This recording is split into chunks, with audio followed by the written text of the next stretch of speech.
ہمارے ایک عزیز نے ہم سے یہ سوال کیا تھا کہ بد نظری سے کیسے بچا جائے۔ بد نظری یعنی بد نگاہی، نگاہ کا غلط استعمال، یہ ہمارے سماج میں اس وقت بہت عام ہو گیا ہے اور اس کے نقصانات بھی بہت زیادہ ہیں اور یہ ایک بڑا گناہ بھی ہے۔ شیطان کے تیروں میں سے ایک تیر ہے نگاہ، یعنی شیطان جن راستوں سے انسان کو گمراہ کر سکتا ہے ان میں سے ایک بڑا راستہ نگاہ ہے۔ پہلے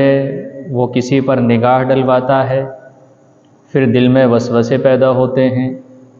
پھر گناہ کرنے کا راستہ آسان اور ہموار ہوتا چلا جاتا ہے۔ اس لیے رسول اللہ صلی اللہ علیہ وسلم نے ایک موقع پر یہ بات بیان فرمائی کہ آنکھیں بھی زنا کرتی ہیں اور آنکھوں کا زنا آنکھوں کا دیکھنا ہے، یعنی نگاہوں کا غلط استعمال یہ نگاہوں کا زنا ہے۔ اس لیے رسول اللہ صلی اللہ علیہ وسلم نے ایک موقع پر یہ فرمایا کہ راستے میں مت بیٹھا کرو، بیٹھنے سے پرہیز کیا کرو، اور اگر بیٹھنا ہی ہے تو راستے کے حق ادا کیا کرو۔ تو صحابہ نے رسول اللہ صلی اللہ علیہ وسلم سے معلوم کیا کہ اللہ کے رسول راستے کے کیا حق ہیں؟ تو آپ علیہ الصلاۃ والسلام نے 5 حقوق بیان فرمائے تھے، ان میں سے ایک حق یہ بیان فرمایا تھا کہ نگاہ کو نیچے رکھنا، یعنی اگر تم راستے میں بیٹھو تو تمہاری نگاہیں نیچی ہونی چاہیے۔ آج ہمارے جوان چوراہوں پر کھڑے ہوتے ہیں، راستوں میں کھڑے ہوتے ہیں، اسکول کے گیٹ پر کھڑے ہو جاتے ہیں، کالج کے گیٹ پر کھڑے ہو جاتے ہیں، یعنی ایسی جگہوں پر بالخصوص کھڑے ہوتے ہیں جہاں سے لڑکیوں کے نکلنے کا امکان ہوتا ہے، اور پھر جب راستے سے لڑکیاں نکلتی ہیں تو وہ اپنی نگاہوں کو گندا کرتے ہیں اور اپنی گندی نگاہوں کا نشانہ ان لڑکیوں کو بناتے ہیں۔ تو یہ تو راستے کے حق کے خلاف بھی عمل ہے۔ اس لیے آپ علیہ الصلاۃ والسلام نے فرمایا کہ راستے میں بیٹھو تو تمہاری نگاہ نیچی ہونی چاہیے۔ بد نگاہی کے نقصانات کیا ہیں؟ بد نگاہی کا ایک بڑا نقصان انسان کے جسم پر یہ پہنچتا ہے کہ انسان کے مثانے کے جو غدود ہیں ان پر ورم آ جاتا ہے، سوجن آ جاتی ہے، جس کے نتیجے میں بار بار اس کو پیشاب آتا ہے۔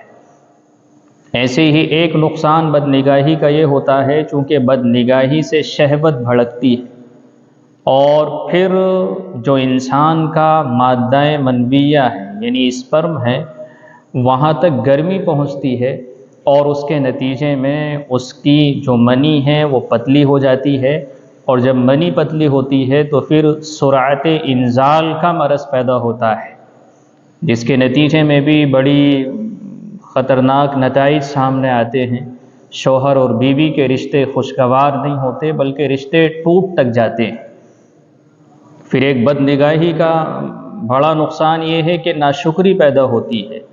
کیونکہ جب اسے بد نگاہی کی عادت ہوتی ہے تو وہ دیکھتا ہے کہ دنیا میں خوبصورت چہرے ہیں تو اسے اپنی بیوی اچھی نہیں لگتی، ناشکری کرتا ہے۔ اگر بیوی خوبصورت ہے تو یہ کہنے لگتا ہے کہ اس سے زیادہ حسین نہیں ہے، تو ناشکری کا احساس انسان کے دل میں پیدا ہوتا ہے۔ ایسے ہی بد نگاہی کا ایک نقصان یہ ہے کہ انسان کی نگاہ کمزور ہوتی ہے، کیونکہ اللہ کا یہ نظام ہے کہ اللہ کی نعمتوں پر شکر ادا کرو گے تو اللہ نعمت میں اضافہ کرتا ہے، اور نعمت کی ناشکری کرو گے تو پھر اللہ کی جانب سے عذاب آتا ہے۔ لہٰذا بد نگاہی یہ اللہ کی نعمت کی ناشکری ہے، جس کا ایک بڑا نتیجہ پھر بد نظری کا نگاہ کی کمزوری ہے۔ اور یہ بھی ایک قاعدہ ہے کہ انسان جسم کے جس حصے سے گناہ کرتا ہے اللہ کا عذاب بھی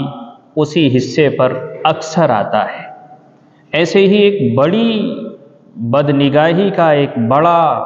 برا نتیجہ یہ ہے کہ انسان کے دل سے عبادت کا شوق نکل جاتا ہے، عبادت کی لذت نکل جاتی ہے، عبادت کا مزہ نکل جاتا ہے، کیونکہ رسول اللہ صلی اللہ علیہ وسلم نے یہ فرمایا کہ جب کوئی کسی خوبصورت لڑکی کو دیکھتا ہے، حسین و جمیل عورت کو دیکھتا ہے، اور پھر اللہ کے خوف سے اپنی نگاہ کو جھکا لیتا ہے، تو اللہ اسے ایک ایمان کا نور نصیب فرماتا ہے، ایک ایسی عبادت عطا فرماتا ہے جس کی لذت، جس کا مزہ وہ اپنے دل میں محسوس کرتا ہے، جس سے یہ پتہ چلتا ہے کہ جو بدنگاہی کا شکار ہو جاتا ہے پھر اسے عبادت میں مزہ نہیں آتا، عبادت کی لذت اس کے دل سے نکل جاتی ہے، عبادت کا شوق اس کے اندر سے نکل جاتا ہے۔ بدنگاہی کا ایک بڑا برا نتیجہ یہ ہے کہ انسان کی نگاہوں پر ظلمت چھا جاتی ہے، اس کا دل پریشان رہتا ہے، ہر وقت ایک عجیب سی کشمکش اس پر طاری رہتی ہے، اور پھر نتیجہ یہ نکل کر سامنے آتا ہے کہ آپ علیہ الصلاۃ والسلام نے جو حدیث میں فرمایا لعن اللہ الناظر والمنظور الیہ، چونکہ بدنگاہی کی جب عادت ہوتی ہے تو انسان کا پیٹ نہیں بھرتا ہے، وہ گھنٹوں گھنٹوں بھی اگر کسی کو دیکھے تو اسے سیری حاصل نہیں ہوتی، وہ اور دیکھنا چاہتا ہے، اور دیکھنا چاہتا ہے، اور دیکھنا چاہتا ہے، پھر نتیجہ یہ نکلتا ہے کہ آپ نے یہ فرمایا کہ اللہ کی لعنت ہے دیکھنے والے پر، اور اس کو جس کو دیکھا جا رہا ہے، جس کو دیکھا جا رہا ہے اگر اس کی چاہت یہ ہے کہ مجھے دیکھا جائے تو اس پر بھی لعنت ہے، اور دیکھنے والے پر بھی لعنت ہے۔ تو بد نگاہی کا کتنا بڑا برا نتیجہ یہ ہے کہ وہ اللہ کی رحمت سے دور رہتا ہے۔ تو یہ بد نگاہی کے یہ برے نتیجے ہیں۔ اب اس بد نگاہی سے کیسے بچا جائے؟ تو سب سے پہلے تو بد نگاہی سے بچنے کا علاج یہ ہے، قرآن مجید میں بھی اللہ نے فرمایا کہ اپنی نگاہوں کو نیچا رکھو، یعنی جب تم راستوں میں کہیں نکلو تو تمہاری نگاہ نیچی ہونی چاہیے، تمہاری نگاہ ادھر ادھر دائیں کو بھی دیکھتے چلو، بائیں کو بھی دیکھتے چلو، اوپر کو دیکھتے چلو، یہ نہیں، بلکہ تمہاری نگاہ نیچی ہو، اپنی نگاہوں کو جھکا کر چلو۔ اگر کسی کو دیکھنے کا خیال تمہارے دل میں پیدا ہو تو فوراً یہ تصور لے کر آؤ کہ اللہ نے ایک جہنم بنائی ہے، اور اس جہنم میں بد نگاہی کرنے والوں کا یہ عذاب بیان کیا گیا کہ پگھلا ہوا سیسا ان کی آنکھوں میں ڈالا جائے گا۔ اس عذاب کا تصور، اس عذاب کا احساس انسان اپنے دل کے اندر لے کر آئے، جب یہ احساس اپنے اندر لے کر آئے گا تو بد نگاہی سے بچنا اس کے لیے آسان ہوگا۔ ایسے ہی راستے میں چلے تو تسبیح اس کے ہاتھ میں ہو، اللہ کا ذکر کرتا ہوا چلے، درود شریف پڑھتا ہوا چلے، کلمہ طیبہ کا ورد کرتا ہوا چلے، تو اس سے بھی بد نگاہی سے بچنا اس کے لیے آسان ہوگا۔ اور اگر بد نگاہی ہو جائے، کبھی ایسا ہو جائے، تو پھر اس کو یہ چاہیے کہ وہ اتنی عبادت کرے، یعنی جتنی بار بد نگاہی کی ہے اتنی رکعتیں نماز پڑھے، تاکہ اس کے نفس پر یہ عمل دشوار ہو، شاق ہو، بلکہ صدقہ متعین کر لے اپنی جانب سے کہ بد نگاہی ہوئی تو اتنا صدقہ مال کے ذریعے وہ نکالے۔ جب مال کے ذریعے صدقہ نکالے گا تو بد نگاہی سے بچنا اس کے لیے آسان ہوگا، کیونکہ مال محبوب ہے اور مال اس کے ہاتھ سے جا رہا ہے ایک گناہ کے نتیجے میں۔ اسی طرح سے اگر کسی اجنبی عورت کو دیکھنے کا خیال پیدا ہو تو فوراً اپنی ماں کا تصور اپنے ذہن میں لے کر آئے، اس تصور سے بھی اس کے لیے بچنا آسان ہو جائے گا۔ حضرت جنید بغدادی رحمۃ اللہ علیہ سے کسی نے معلوم کیا تھا کہ بد نگاہی سے بچنے کا علاج کیا ہے، تو انہوں نے یہ فرمایا تھا کہ یہ بات ذہن نشین کر لے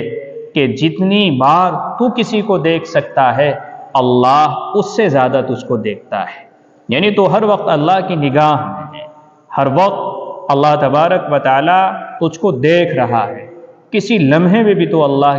اللہ کے علم سے اور اللہ کی نگاہوں سے اوجھل نہیں ہے۔ تو جب یہ احساس پیدا ہوگا